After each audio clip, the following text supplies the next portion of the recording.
کہتے ہیں منہ سے زور سے کہکا مارنے سے وضو ٹوٹ جاتا ہے. یہاں صبح سے آپ وضو کر کے آتے ہیں اور آپ کو ہنسایا جاتا ہے اور بات بات پہ آپ کہکے لگاتے ہیں تو اس سے وضو ٹوٹ تو نہیں جاتا. نہیں, نماز کی حالت میں اگر کہکا لگایا جائے تو نماز ٹوٹ جاتی ہے, وضو نہیں ٹوٹتا. کیا انڈر لیگز بال ویکس کر سکتے ہیں؟ آپ کی مرضی, منع نہیں ہے. وضو کرتے وقت اگر بسم اللہ پڑھنا بھول جائیں تو کیا وضو دہرائے نہیں, ہو جاتا ہے وضو. مغرب کے بعد ناخن نہیں کاٹنے چاہیے, ایسی کوئی بات نہیں. ناک میں پانی چڑھانا سائنسز کے علاج کے لیے مفید ہے, کسی نے کمنٹ بھیجا. حاجت کے نفل کے لیے کیا الگ وضو کرنا ہوگا؟ آپ نے حدیث پڑھی تھی کہ آپ صلی اللہ علیہ وسلم نے فتح مکہ کے موقع پر ایک ہی وضو سے کئی نمازیں ادا کی تھی. شیرٹن میں ایک آنٹی واش روم کے ٹائلز پر تیمم کر رہی تھی. میں نے کہا ٹائلز کی دیوار پہ تیمم نہیں ہوتا, لیکن وہ کرتی نہیں. جی ہاں, ٹائلز پہ تیمم نہیں ہوتا اس لیے کہ وہ تو پکی ہوئی مٹی ہے, سعیدن طیبن ہے جس کے اوپر ہوتا ہے, وہ سعید کی اس میں نہیں آتا. اور دوسرا یہ کہ واش روم کے اندر تیمم کی وجہ کیا ہے آخر؟ کیا صرف تھک جرابوں پر مسا ہوتا ہے؟ آج کل تھن ساکس پر مسا نہیں کیا جاتا. بات یہ ہے کہ جب جراب کا لفظ آیا تو تھن تھک کی بات نہیں کی گئی. بات یہ ہے کہ اس تکلیف سے بچانا مقصود ہے کہ آپ اسے بار بار اتارے. ہاں, پھٹی ہوئی جرابیں نہ ہوں کہ جس میں بہت بڑے بڑے ہولز ہوں کہ وہ ساری سکن ایکسپوز ہو رہی ہے, یا ایسی باریک ہوں کہ نیٹ کی بنی ہوئی کہ جو جراب کم اور پاؤں زیادہ نظر آ رہا ہو. تو یہ چیز آپ خود دیکھ لیجئے. اگر مہندی لگی ہو تو کیا وضو ہو جائے گا؟ جی بالکل ہو جائے گا, کیونکہ مہندی رکاوٹ نہیں بنتی پانی میں. ہاں, اگر ایسی کوئی چیز آپ نے لگائی ہے کہ وہ چھلکا بن گیا اور اس کے اوپر سے اتر رہا ہے تو وہ اور بات ہے.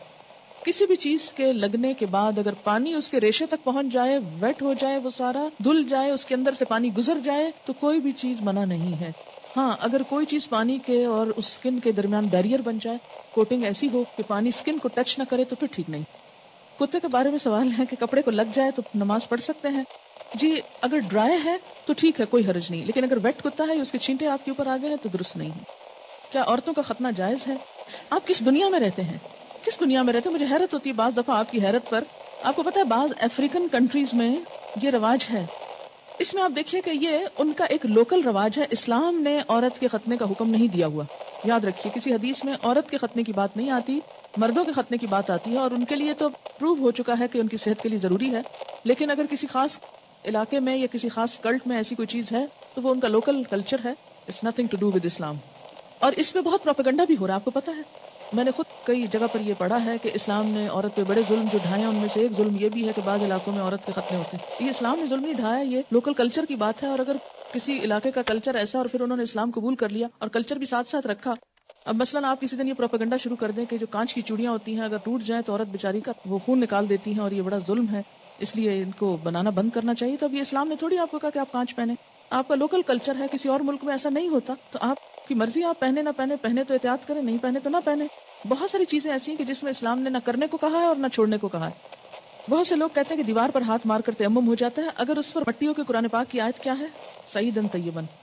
پلین میں پانی موجود ہے, واش روم بھی ہے, لیکن جا کر کرنا مشکل ہے, تو کیا تیمم کر کے نماز پڑھ سکتے ہیں؟ وہاں وضو کی جگہ کتنی ہوتی ہے یہ بھی بتائیے. دوسری بات یہ کہ جو لمبی فلائٹس ہوتی ہیں اس میں بعض حضرات وضو کر کر کے پانی اس طرح ختم کر دیتے ہیں کہ اس کے بعد میں جانے والوں کو بیچاروں کو ہاتھ دھونے کے لیے بھی کچھ نہیں ملتا. میں خود اس بات کی عینی شاہد ہوں.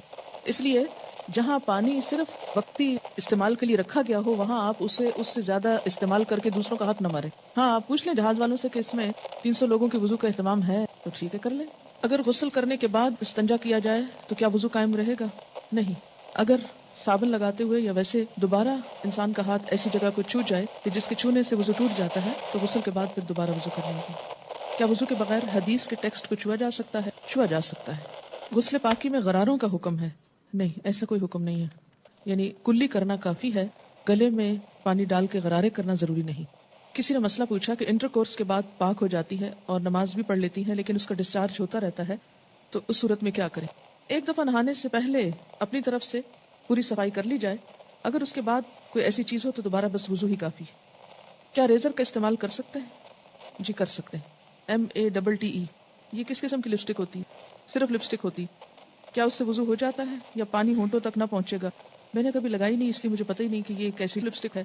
یاد رکھیں کہ چھوٹے چھوٹے سوال اس طرح کے پوچھنے کے بجائے شریعت کا ایک اصول یاد رکھیں.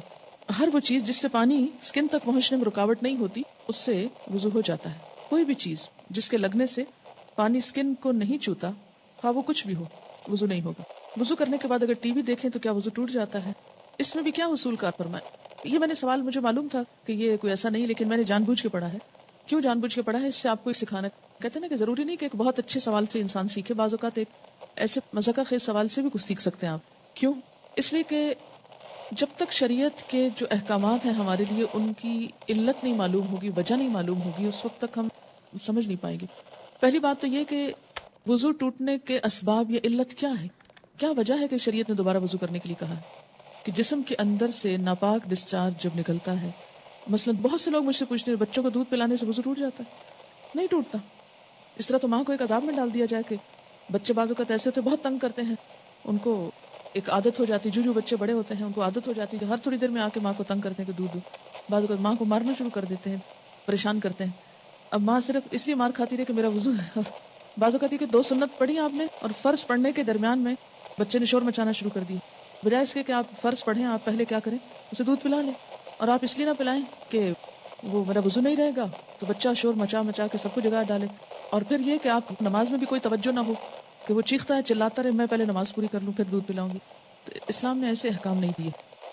اس میں کیا حکم ہے کہ آپ دودھ پلا سکتے ہیں. اسی طرح بعض اوقات زکام ہو جاتا ہے آپ کو، تو زکام سے وضو نہیں ٹوٹتا آپ کا، اگرچہ وہ ناک سے کوئی ناپاک ڈسچارج بھی نہیں، لیکن اس کو صاف بھی نہیں کہہ سکتے، طیب میں نہیں آتا، ہاں اس سے بھی وضو نہیں ٹوٹتا.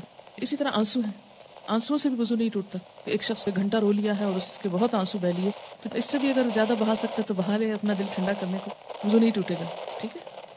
تو عربی میں ایک اصطلاح استعمال ہوتی ہے، اگر وہ یاد رہے آپ کو تو بہت آسانی ہو جائے گی، کہ سبیلین سے جو کچھ نکلتا ہے اس سے وضو ٹوٹتا ہے. سبیلین 2 راستوں کو کہتے ہیں، یعنی ناپاک ڈسچارج کے 2 راستے جو ہیں، سبیل کہتے ہیں نا راستے کو، تو سبیلین دونوں راستوں سے.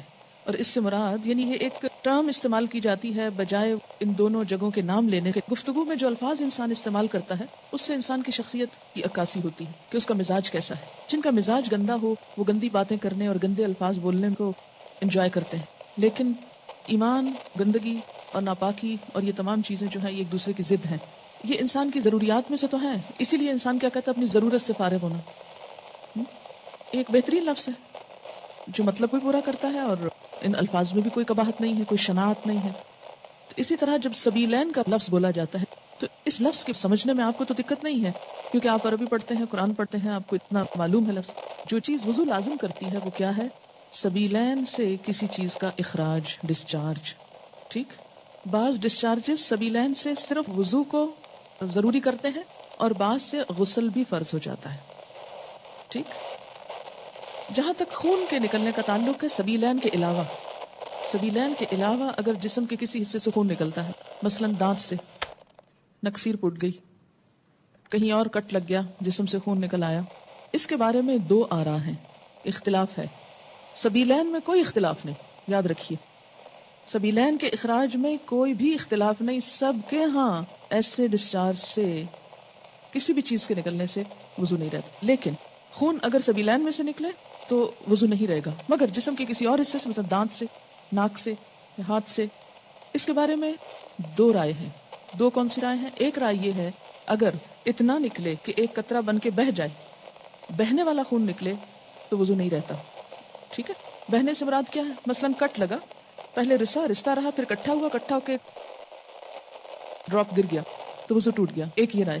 دوسری رائے کیا ہے اس میں کہ نہیں، اس سے وضو نہیں ٹوٹتا، اور وہ دلیل کیا دیتے ہیں کہ حضرت عمر رضی اللہ تعالیٰ عنہ کو جب نماز میں شہید کیا گیا تھا تو انہوں نے نماز چھوڑی نہیں، یا حضرت علی رضی اللہ تعالیٰ عنہ کا جب تیر نکالا گیا تھا نماز کی حالت میں تو انہوں نے نماز توڑی نہیں تھی. ظاہر ہے تیر نکلا تو کیا خون نہ نکلا نا. ہاں. اسی طرح اگر آپ نے وضو کیا ہے، بعض اوقات ایسا ہوتا ہے نا کہ وضو کر کے آپ ہٹنے لگتے ہیں کہ آپ کو منہ محسوس ہوتا ہے، آپ دوبارہ سپٹ کرتے ہیں تو کیا ہوتا ہے، اس میں کچھ ریڈش محسوس ہوتا ہے کہ لگتا ہے کہ مسوڑوں سے خون آ گیا. اب اس میں وضو کی ایسی ضرورت نہیں ہے. اسی طرح بعض اوقات نماز پڑھتے پڑھتے کسی کی نکسیر چھوٹ جاتی ہوتا ہے نا، بعض لوگوں کو تکلیف ہوتی ہے. نکسیر کا معنی پتہ ہے آپ کو؟ جو بلڈ ناک سے آتا ہے، بیماری ہوتی ہے. یا اسی طرح آپ بیٹھے کوئی کام کر رہے تھے، سوئی سے سوئی ایک دم لگ گئی جسم کے کسی حصے میں تو تھوڑا بہت خون رس گیا. یا بعض اوقات ایسا ہوتا ہے کہ کوئی پھوڑے وغیرہ نکل آتے ہیں، ہے نا. اچھا، ان پھوڑوں سے کچھ نہ کچھ تھوڑا تھوڑا رشتہ رہتا ہے، پس نکل آتی ہے کچھ یا کسی کو کوئی اور چوٹ لگ چکی ہوتی ہے تو نماز پڑھتے میں کیا ہوتا ہے، اوپر کھڑے ہوئے نیچے بیٹھے زمین پہ، اس سے وہ پریشر آیا کسی جگہ پر تو خون اور نکل آیا. اس سے یہ نہیں کہ وضو بھی ٹوٹ گیا اور نماز بھی ٹوٹ گئی، نہیں، نماز کنٹینیو کریں. تو تھوڑا بہت اس طرح کا اگر بلیڈنگ وغیرہ ہوتی ہے تو اس کو اگنور کیا جا سکتا ہے. اسی طرح آپ وضو کر کے کھڑے ہیں، ناک سے زکام آ رہا ہے کوئی فرق نہیں پڑتا، رو رہے ہیں کوئی بات نہیں. یا منہ سے رال ٹپک گئی، بعض لوگوں کو بیماری ہو سکتی ہے منہ سے رال ٹپکنے کی،